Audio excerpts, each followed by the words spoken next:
For Better or for Worse, for Worse. For Better or for Worse is a comic strip by Lynn Johnston that ran originally from 1979 to 2008, chronicling the lives of the Patterson family and their friends in the town of Milborough, a fictitious suburb of Toronto, Ontario. Now running as reruns, For Better or for Worse is still seen in over 2,000 newspapers throughout Canada, the US, and around 20 other countries.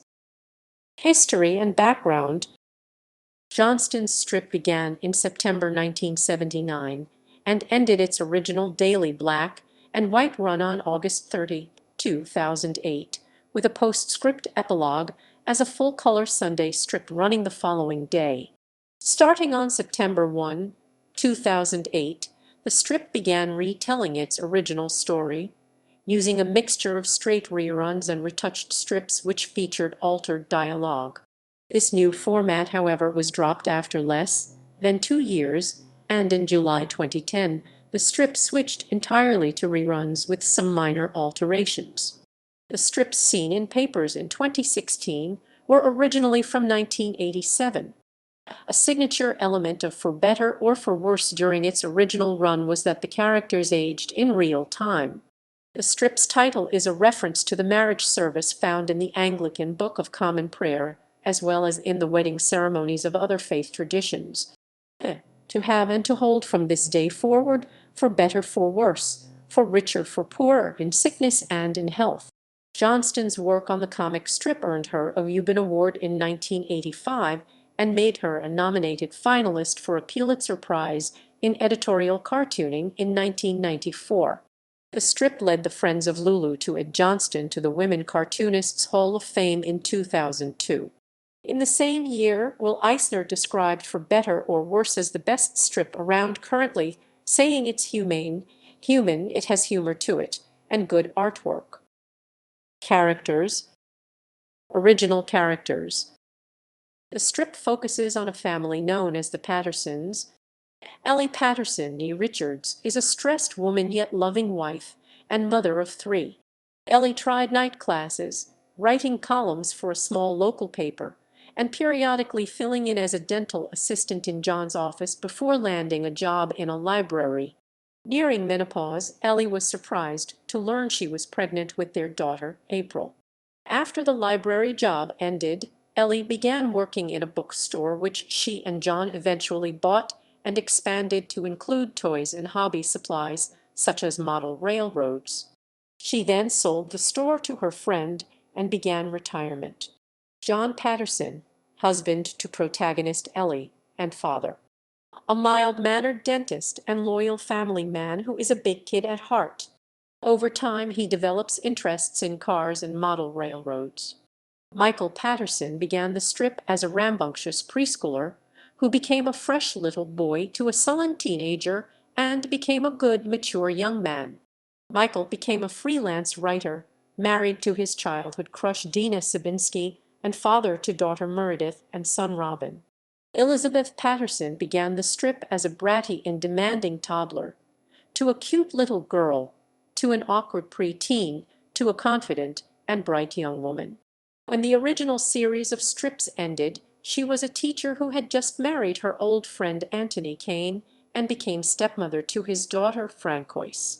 Elizabeth gave birth to a son, James Allen Kane, whom she and her husband named in honor of her dying grandfather.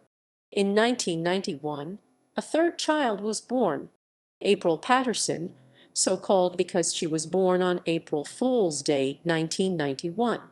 She nearly drowned during a spring flood when she was 4 years old. The family sheepdog Farley lost his own life while saving her. She developed over the years into a bright tomboy who was a talented musician with a love of animals. When the original series ended, she was about to go off to university to study veterinary medicine. As John and Ellie's children grew older, the strip began to focus on neighbors and friends as well, creating an ever-changing roster of characters. The comic's main characters were initially based upon Johnston's real family, but Johnston has made significant changes. When her children were younger, she asked their permission before depicting events from their lives and she only once used a serious story from their lives, when Michael and Joseph photographed an accident before Michael realized he knew the victim. Unlike Dina, the real-life victim did not survive. Johnston says that she dealt with the bad news of her own infertility by creating a new child, April Patterson, for the strip.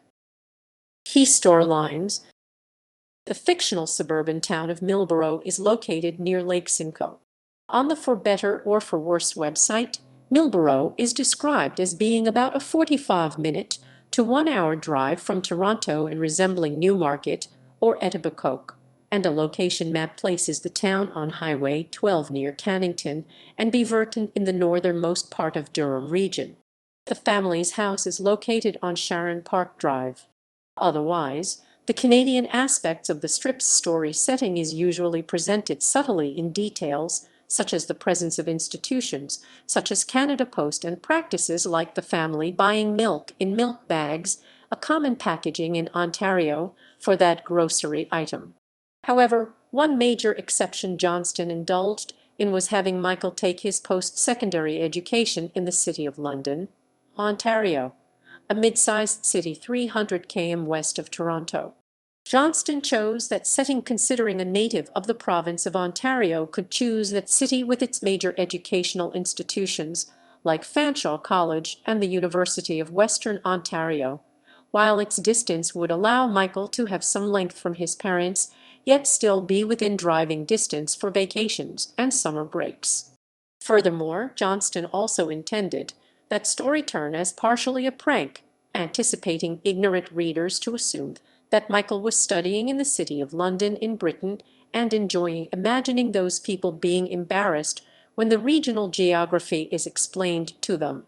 Johnston later confessed it had backfired on her and she had been fooled along with her targeted crowd when she got a congratulatory letter from Texas along with an earlier strip showing Michael in a cowboy hat, saying the Lone Star State would be a great place to tend to his education. Johnston jokingly remarked, she got a taste of her own medicine and realization she did not know all regional geography due to the other community of the same name.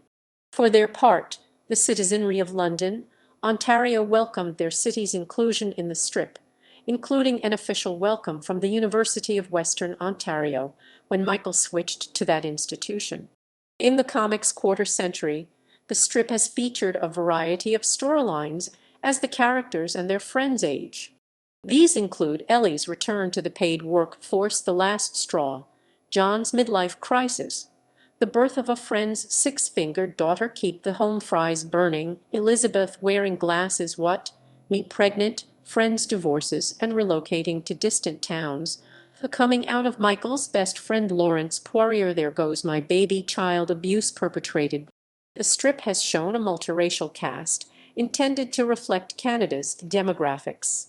While the Pattersons are a typical white English-speaking family, there have been recurring characters of different backgrounds, including Caribbean immigrants, Asian, Latin American, Franco-Ontarian, and First Nations cultures. Elizabeth's favorite high school teacher, who inspired her to study education herself, was paraplegic. Other issues are also addressed. During her second year at college, Elizabeth moves in with her boyfriend, Eric Chamberlain, but promises not to cohabit. Elizabeth later breaks up with Eric when she finds out he is cheating on her. Storylines sometimes concern the Pattersons dealing with difficult acquaintances such as Therese, the ex-wife of Elizabeth's friend Anthony, who resents Elizabeth's presence, or the helicopter parenting of Dina's mother, Mira Sabinski. Farley's death. Since the comic happens in real time, it eventually became apparent that the Pattersons' first Old English sheepdog, Farley, was starting to get fairly old. When he is 14 years old, 18 April 1995, Farley saves 4-year-old April from drowning in a stream near the Patterson home. Farley cannot take the shock of the cold water or the exertion of saving April and dies of a heart attack. The death provoked a lot of reaction from fans. People's emotions were kind of raw, said Johnston of the time. I received 2,500 letters, about 1/3 negative. I didn't expect the response to be so great. The letters were open and emotional and honest and personal, full of stories and love. In the end, Johnston kept the timing of Farley's death a secret from Schulz. The official For Better or For Worse website has a section dedicated to Farley. This includes the strips depicting his heroism and death, plus a selection of Farley's spirit strips. Farley was also named after Canadian author Farley Mouat, a longtime friend of Johnston. Johnston has allowed the Ontario Veterinary Medical Association (OVMA) to use Farley's name and likeness for the Farley Foundation, a charity established by OVMA to subsidize the cost of veterinary care for pets of low-income seniors and persons with disabilities in Ontario. Lawrence comes out. Michael Boncour, a friend of Johnston's, had been murdered in Toronto. Although the murder was not over Boncour's homosexuality, Johnston felt it should be brought into the strip. In April 1993, Lawrence Poirier's coming out generated controversy, with readers opposed to homosexuality threatening to cancel newspaper subscriptions. Johnston did receive supportive mail on the issue generally from social workers and politicians who praised her for portraying it with realism and avoiding vulgarity. Opposed readers who believed that a homosexual character was highly inappropriate for a family-oriented strip wrote Johnston many letters. While few letters were vicious, Johnston did say that many who opposed the story arc did so in a poignant manner. Johnston said one that was particularly hurtful was from a longtime fan who said she felt it was against her conscience to continue reading the strip.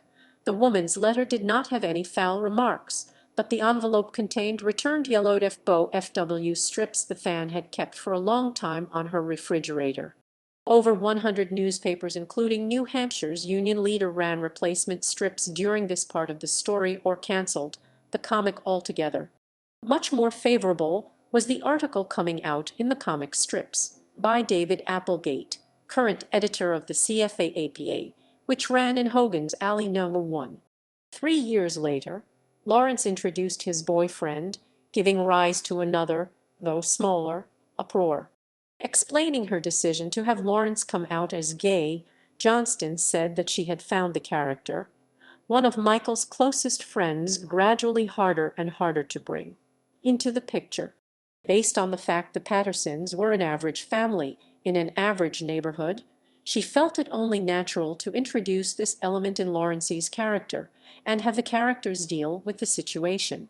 After 2 years of development, Johnston contacted her editor, Lee Salem. Salem advised Johnston to send the strips well ahead of time so that he could review the plot and suggest any necessary changes.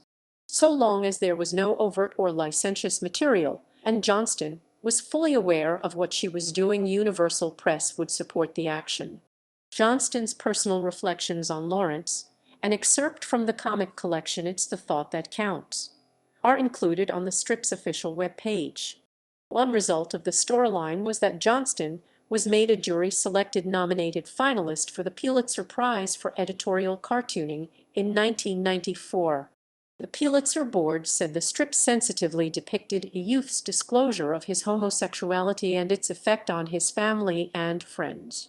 The story goes that Connie adopts a dog to deal with her pre-empty nest syndrome, and as Michael and Lawrence are talking about her desire for grandchildren, Lawrence mentions that he probably will not be giving her any, and then confesses that Michael reacts in disbelief to the news and struggles to understand. Realizing that Lawrence is not hot for him, Michael understands Lawrence sees him as a friend and not a lover. Michael then insists that Lawrence needs to tell his parents. Lawrence himself is unsure of this, claiming that he really ought to see his family's view on homosexuals and that it could be hurtful to them if he comes out, which is not his intent, but Michael retorts, "It'll be a lie if you don't." Hearing the news, Connie reacts with desperate denial, then orders her husband Greg to speak to him.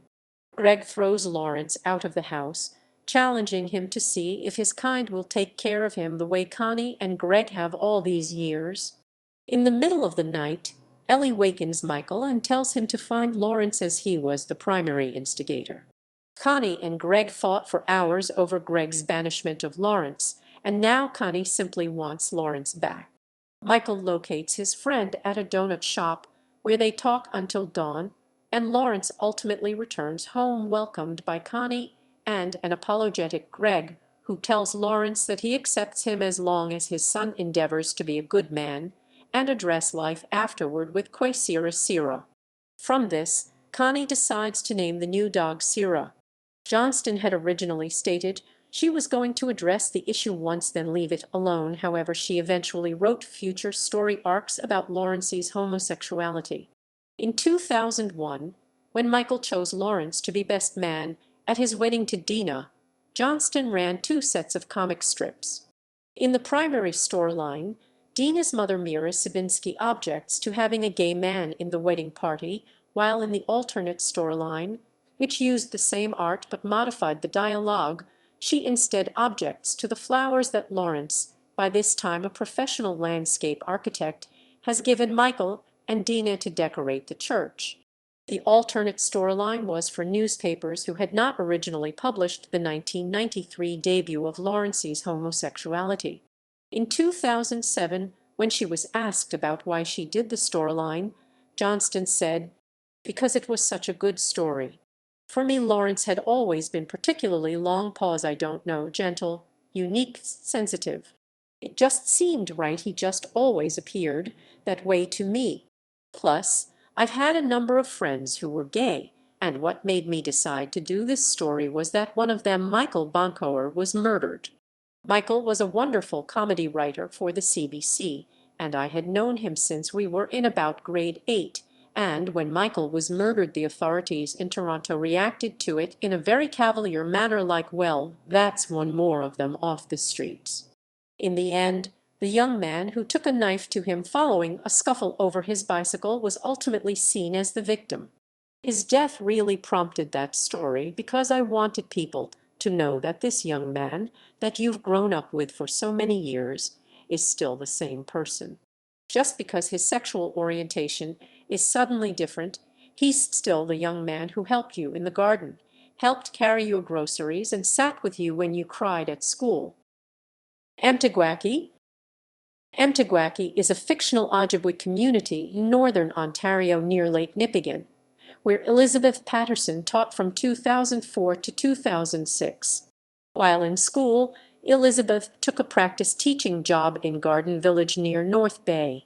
The community was created with Baloney and Bannock comic creator Perry McLeod Shabodzic of the Nbizing Nation Anishinaabe Crane clan. McLeod Shabodzic worked with Johnston to create an authentic world for the characters to inhabit. His son Falcon Sky McLeod Shabodzic created the Amtagwaki First Nations logo, which is inspired in part by a dream catcher, and his wife Lori assisted Johnston with the Ojibwe language and was written directly into the strip as a teaching assistant in Elizabeth's classroom. Amtagwaki is shown like many indigenous villages, with private houses, a meeting hall, a medical station, and a casino. For the series of strips in Amtagwaki, Johnston was awarded the Debwewin Citation for Excellence in Aboriginal Issues Journalism by the Union of Ontario Indians in 2004. 2007 and 2008 changes. Reruns. In the last panel of the strip's original run, August 31, 2008, along with a caricature of herself at the drawing table, Lynn Johnston thanked everyone for supporting her and concluded with, "If I could do it all over again, would I do some things differently? I've been given the chance to find out. Please join me on Monday as the story begins again."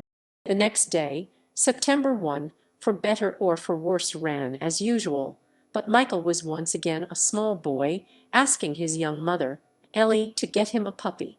This began what Johnston called new runs, restarting her storyline with a roughly 50/50 mixture of reruns of early strips and reworkings of 1980s strips that featured the original artwork, sometimes slightly retouched with new dialogue. The time frame appeared to be 29 years before the present day. The family is correspondingly younger. Michael looks to be about 5 or 6 years old. Elizabeth is a small child learning to talk, and the family is also raising a puppy. For the next 22 months, the strip ran in this format. On July 12, 2010, without fanfare, the strip quietly switched to straight reruns of material from the 1980s. However, these straight reruns have had slight alterations as well. The daily strips, which were originally inked, have been digitally colorized.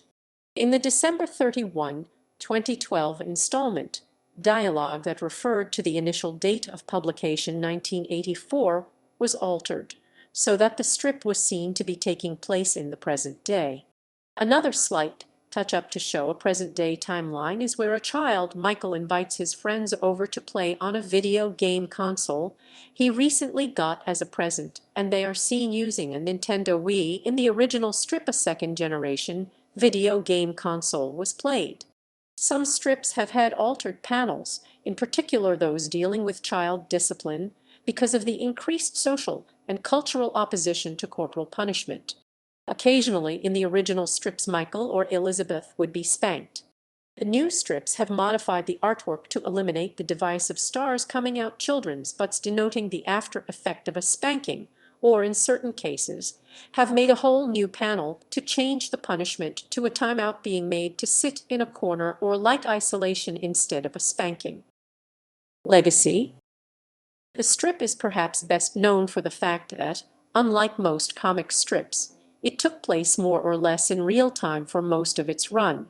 Michael and Elizabeth were a young child and a toddler at the strip's beginning, and by the end had grown into adults, with Michael married and raising his own children while Elizabeth married at the end of the strip. Youngest child, April, was born 11 years into the strip's run and was 17 at the strip's conclusion. During its run, the strip was also celebrated for its realism, issuing cartoon stereotypes in favor of a nuanced, relatable look at typical adult, child, and teen concerns. A storyline in which the supporting character Lawrence came out as gay cemented this reputation, as well as various stories dealing with prejudice, bullying, the mentally and physically handicapped, theft, cheating, and abuse. The Pattersons were often shown as a good, normal family, often forced to deal with others from broken homes or worse situations. Animated series and specials. In 1985, Atkinson Film Arts of Ottawa, in association with the CTV television network, produced an animated Christmas special based on For Better or For Worse, entitled The Bestest Present. In the USA, it was first broadcast on HBO and, in later years, on the Disney Channel. Lynn's own children, Aaron and Katie, provided the voices of Michael and Elizabeth. Beginning in 1992, another Ottawa-based studio, Lacewood Productions, produced 6 more specials, also for CTV. In the USA, these were seen on the Disney Channel. According to Lynn Johnston, the set designs, for instance, for the Pattersons' house, which these and subsequent television programs required, led her to develop a much more sophisticated background style in the comic strips, with the layouts of homes and even towns consistent from story to story. The 6 specials produced by Lacewood were The Last Camping Trip, July 1992, The Good for Nothing Halloween, November 1992, A Christmas Angel, December 1992, A Valentine from the Heart, March 1993, The Babe Magnet, a.k.a. The Sweet Deal, September 1993, A Storm in April-June 1997. In 2000, Ottawa's Funbag Animation produced a new animated series for cable television network Teletoon, which began airing on November 5, 2000 and ran until December 16, 2001. Featuring introductions by Lynn Johnston herself, the show looked at 3 related storylines from 3 different eras of the strip: the mid-1980s, the early 1990s, and the late 1990s. The series consisted of 2 seasons with 8 episodes each. On March 23, 2004, Cockvision released the complete series on DVD. Exhibits. In 2001, Visual Arts Brampton's Artway Gallery exhibited Johnston's work.